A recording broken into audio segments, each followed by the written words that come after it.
کرنے کے لیے. دیکھیے بھائی, میں اب سسٹمیٹک بات کرنے کے ایک ایک کی بات کرتے ہیں اپن, کیونکہ 4 باتیں مل جاتی ہیں تو پھر بات کی فنیشنگ صحیح نہیں آ رہی ہے اپنی بات کرنے میں. اب شروعات سے بات کرتے ہیں حضور سے. حضور نے اپنے وقت میں اہل سنت والکتاب کی مین اسٹریم بکس جن سے آپ نے ابھی ریفرنس دیا ہے, انہی کتابوں کے مطابق, ابھی ہم اجتہاد تو نہیں کر سکتے, نہ ہم سے پیچھے جا سکتے ہیں, لیکن ہم ان کتابوں کو صحیح مانتے ہوئے, اگر اس کتاب پہ ہم ایمان اپنا مضبوط رکھتے ہوئے ہم یہ بات کہیں, جس طرح آپ نے اس بات کو کہا کہ حذیفہ وہ دور دیکھیں گے, یہ آپ کا اجتہاد ہے لیکن یہ لکھا نہیں ہے مسلم شریف کی اس روایت کے اندر جو آپ نے ابھی بیان کری ہے کہ وہ ایسے لوگ آئیں گے, خلیفہ ایسے آئیں گے, وہ بات روایت صحیح ہے, لیکن اس کے اندر حذیفہ رضی اللہ تعالیٰ عنہ وہ ان لوگوں کو دیکھیں گے, ایسے لفظ نہیں ہے. ایک بات. اور دوسری بات, حضور نے یہ لفظ تو ہے نا, تو حذیفہ نے کہا اگر میں اس زمانے کو پاؤں تو میں کیا کروں. رسول اللہ صلی اللہ علیہ وسلم نے یہ نہیں فرمایا کہ تم اس زمانے کو نہیں پاؤ گے. پیغمبر رسول اللہ صلی اللہ علیہ وسلم نے فرمایا کہ اس وقت امیر کی اطاعت کرے, چاہے وہ تجھے مارے, تیرا مال بھی اٹھائے, اس کی بات مان. یہ ہے نا, یہ تو ہے نا, یہ تو ہے نا. رسول اللہ صلی اللہ علیہ وسلم نے یہ تو نہیں کہا حذیفہ سے کہ تم اس زمانہ پا نہیں, وہ تو بہت دور, وہ تو قیامت سے پہلے کا زمانہ, یہ تو نہیں فرمایا نا جیسے آپ تفسیر کر رہے ہیں نا. فرمایا بات کر رہے ہیں نا, پھر آپ دیکھیں حذیفہ اس زمانے دیکھا یا نہیں دیکھا الگ بات ہے. آپ کا جو استدلال کرتے ہیں کہ امیر المومنین علیہ السلام نے تلوار نہیں اٹھایا, آپ کا استدلال تو باطل ہوگی نا. جب پیغمبر کا حکم یہ ہے کہ شیطان بھی خلیفہ بنے نا تو اس کے خلاف آپ تلوار نہیں اٹھا سکتے. پھر قیامت تک نہ آپ نہ کسی دوسرے عمری کو یہ اعتراض کرنے کا حق ہے کہ امیر المومنین علیہ السلام اگر ابوبکر کی خلافت باطل ہے تو تلوار کیوں نہیں اٹھایا. یہ دروازہ ہمیشہ کے لیے آپ کے لیے بند ہو گیا اگر عقل ہے تیرے پاس تو, ٹھیک ہے نا, یہ مان لو یہ نقطہ. میرے بھائی, اپن زبان کا استعمال بحیثیت مسلمان مانتے ہوئے ادب کے دائرے میں بات کریں گے تو ہماری بات بھی اچھی ہوگی اور سمجھنے میں بھی زیادہ آئے گا. ٹھیک ہے, میں نے بات صحیح کیا نہیں کیا. یہ دروازہ امیر المومنین علیہ السلام کے صبر سے استدلال ہمیشہ قیامت تک کے لیے آپ کے لیے بند ہے. آپ مجھے 5 منٹ دیں گے اس بارے میں بات کرنے کے لیے, پھر آپ کی بات میں دیکھ آپ, ٹھیک ہے, صرف اسی نقطے پہ بات کریں گے امیر المومنین علیہ السلام کے صبر پر, دوسرے نقطے پہ بھی نہیں جائیں گے. اسی بات کا یہ جواب دیں گے کہ اگر رسول پاک صلی اللہ علیہ وسلم کا فرمان یہ ہے کہ خلیفہ وقت چاہے شیطان بھی آ جائے آپ کا خلیفہ بن جائے, کافر جو نہ ہدایت پہ نہ سنت پہ دین کا اتباع نہیں کرتا, بالکل کافر ہے, پھر بھی آپ کو اس کے خلاف تلوار نہیں اٹھا سکتے, ٹھیک ہے نا. تو آپ کیسے یہ استدلال کرتے ہیں کہ امیر المومنین علیہ السلام نے ابوبکر کے خلاف تلوار نہیں اٹھایا لہذا ابوبکر کی خلافت صحیح ہے. ہو سکتا ہے ابوبکر وہی شیطان وہی ابوبکر ہو, جیسے ہمارا موقف ہے. اسی لیے امیر المومنین علیہ السلام پہ تلوار نکالنے کے جواز نہیں ہے. آپ کیسے استدلال, بسم اللہ بات کریں. دیکھیے بھائی, جی شکریہ.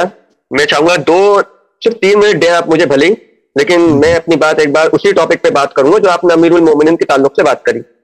نمبر 1, حضور نے اپنے وقت میں اپنا قائم مقام بحیثیت امامت میں کس کو چھوڑا؟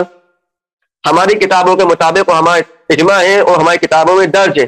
آپ کی زندگی میں آپ کی مسجد نبوی میں امامت ابو بکر. آپ دور جا رہے ہیں بھائی, آپ صبر کے متعلق بات کریں نا, جو پوائنٹ سوال ہے آپ دور جا رہے ہیں کہ کس کو خلیفہ بنائے, کس نماز امام جماعت وغیرہ, وہ الگ بات ہے. آپ مکس کر رہے ہیں, اس سوال کا جواب دے دو. بس 2 منٹ دیجیے, مجھے میرے سوال کا جواب دے دو. نہیں میرے سوال کا, تم چالاکی کیوں کہ تم حق بات تسلیم نہیں کرنا چاہتے نا.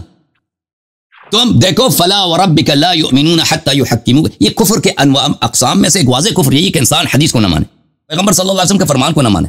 اور بھائی جب آپ کیوں کافر ہو رہے ہو اور تمہارے پاس چارہ بھی نہیں ہے, تمہارے بڑے بڑے علماء بھی آتے ہیں نا, ابو بکر اور عمر کے دفاع ایک آپشن ہے, اس کے ساتھ کفر ہے, اور شیعوں کی بات ماننا ہے. تمہارے پاس کوئی آپشن ہی نہیں ہے, یا کافر ہو جاؤ یا شیعہ بن جاؤ. دیکھو بھائی تم مجھے بتاؤ کہ رسول صلی اللہ علیہ وسلم نے جب فرمایا ہے کہ خلیفہ کافر بھی اس کے خلاف تلوار نہیں اٹھا سکتے, ٹھیک ہے نا, تو پھر آپ مجھے سمجھائیں آپ کیسے استدلال کرتے ہو کہ امیر المؤمنین علی علیہ السلام نے تلوار کیوں نہیں اٹھایا. اب وہ نماز جماعت کس کو سونپا ہے, کس کو نماز جماعت سے عزل کیا, وہ الگ موضوع ہے, اس کی طرف نہ جائیں, اس کا کوئی ربط ہی نہیں اس مسئلے سے. چلیے ٹھیک ہے, آپ کی ہم بات مان لیتے ہیں, ہم اس ٹاپک کو چھوڑ دیتے ہیں. ہم سے نہیں چھوڑتے اس ٹاپک کو نہیں چھوڑتے. تمہیں یا تو قبول کرنا پڑے گا یا رد کرنا پڑے گا. امامت, ارے حضرت میں صرف امامت کے تعلق سے بول رہا تھا, جو میں نے آپ سے امامت کا بھی ٹاپک چھیڑا تھا بقول آپ کے, ابھی وہ الگ ٹاپک ہے تو میں اس کو بھی چھوڑ دیتا ہوں. ابھی میں آتا ہوں حضرت علی رضی اللہ تعالیٰ عنہ کے تعلق سے, جو ابھی آپ نے روایت بیان کری ہے کہ حضور صلی اللہ علیہ وسلم نے فرمایا کہ خلیفہ کیسا بھی ہو اس کی اتباع کرنا فرض ہے. میں اس پہ آتا ہوں. ٹھیک, آپ مجھے صرف اتنا بتا دیے پہلے، صرف میں آپ سے ایک اصول جاننا چاہتا ہوں تاکہ میں اپنی بات کو کلیئرفائی کر سکوں یا آپ کو میں اچھے سے سمجھا سکوں جو میں کہہ رہا ہوں.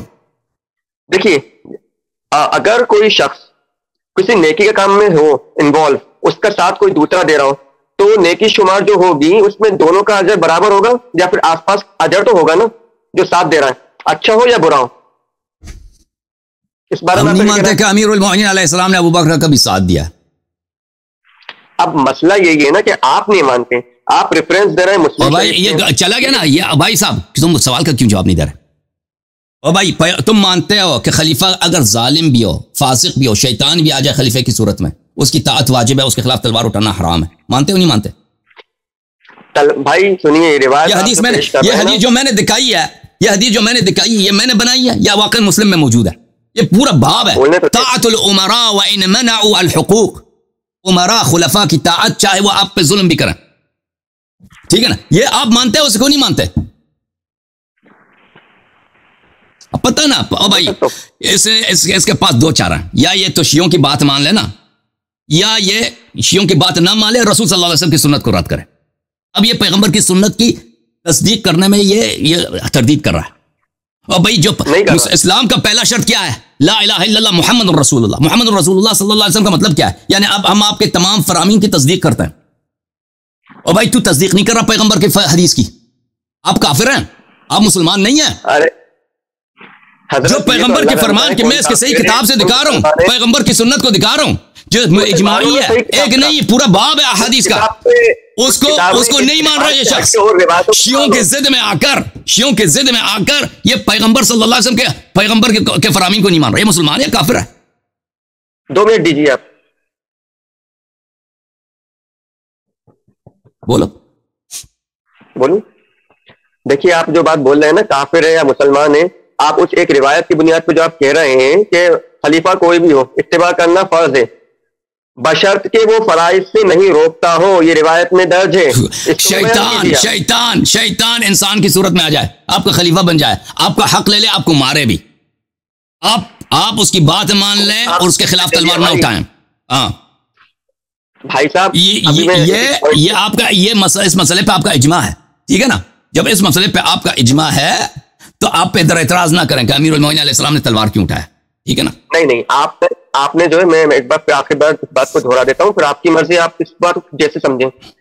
میں نے آپ سے کہا کہ یہ روایت آپ نے پیش کری ہے، یہ روایت میں ہے جب بشرط کے خلیفہ وقت فرائض سے نہ روکتا ہو، اگر وہ فرائض سے روک دے گا تو اس پہ جہاد. وہ شیطان جو ہے نا، وہ شیطان وہ کہاں ہے؟ وہ دکھاؤ جو وہ نہیں.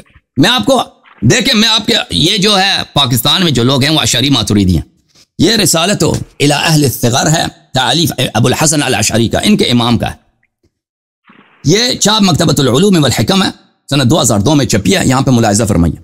الاجماع الخامس والاربعون کہتا ہے ہمارے مذہب میں جو 45واں اجماع ہوا ہے. واجمعوا علی السمع والطاعة لائمة المسلمین، ہمارا اجماع ہے کہ ہم سنیں گے اور طاعت کریں گے. سمع و طاعت کن کے لیے؟ مسلمانوں کے ائمہ کے لیے. وعلی ان کل من ولی شیء من امورهم ان رضا او غلبۃ، جو بھی شخص آپ کا خلیفہ بنتا ہے، چاہے وہ آپ کی رضا سے خلیفہ بن جائے، چاہے آپ کو تلوار کے زور سے قتل کر کے خلیفہ بن جائے. وامتدت طاعته، وہ خلیفہ بن جائے. من بر و فاجر، چاہے وہ نیک آدمی ہو چاہے فاجر و فاسق ہو. لا يلزم الخروج عليهم بالسيف جار و عدل، ان کے خلاف جائز نہیں ہے کہ آپ تلوار سے تلوار اٹھائیں، چاہے وہ جائر ہو چاہے عادل ہو. وعلى ان يغزو معهم العدو، اس کے کمان کے اندر آپ اس کے دشمنوں کے خلاف آپ پہ واجب ہے کہ تلوار اٹھائیں، خلیفہ کے دشمنوں کے خلاف آپ تلوار اٹھائیں. ويحج معهم البيت، اس کی طاعت میں جا کے حج کریں. وتدفع اليهم الصدقات، اور ان کو صدقات دے دیں. اذا طلبوها، اور جب وہ صدقات کے طلب کریں. ويصلى خلفهم الجميع الجمعہ والاعیاد، اور جمعہ اور اعیاد جو ہیں ان کے پیچھے نماز پڑھیں. اور پھر یہاں پہ وقال الامام احمد بن حنبل نے فرمایا، اچھا، والجهاد ماض قائم مع الائمة بر او فجر لا يبطله جول الجائر ولا عدل عاد والجمعة والعيدان والحج مع السلطان وان لم يكونوا بررا تعودوا اتقيا. بہرحال تو یہ آپ کا اجماع ہے بھائی صاحب کہ وہ چاہے جائر بھی ہو چاہے ظالم بھی ہو، اس کے خلاف آپ تلوار نہیں اٹھا سکتے. ٹھیک ہے نا, اس کی طاعت بھی واجب ہے چاہے وہ اس کا حق آپ کا اٹھا رہا ہو. تو آپ یہ ادھر بالکل, اب پھر تو پتہ چل گیا کہ میں نے ان سے سوال کیا تھا کہ آپ کا عقل ہے یا نہیں ہے. میرا سوال بالکل صحیح ہے. جب آپ کا موقف ہی یہی ہے بھائی کہ خلیفہ کے خلاف خروج کرنا, چاہے وہ ظالم ہے چاہے وہ شیطان ہے, اس کے خلاف خروج کرنا حرام ہے, تلوار اٹھانا حرام ہے, تو پھر کیوں ادھر آ کے اعتراض کرتے ہو کہ علی علیہ السلام نے تلوار کیوں نہیں اٹھایا؟ عقل ہے یا نہیں ہے؟ تو اب جواب دے دو. ٹھیک, شکریہ.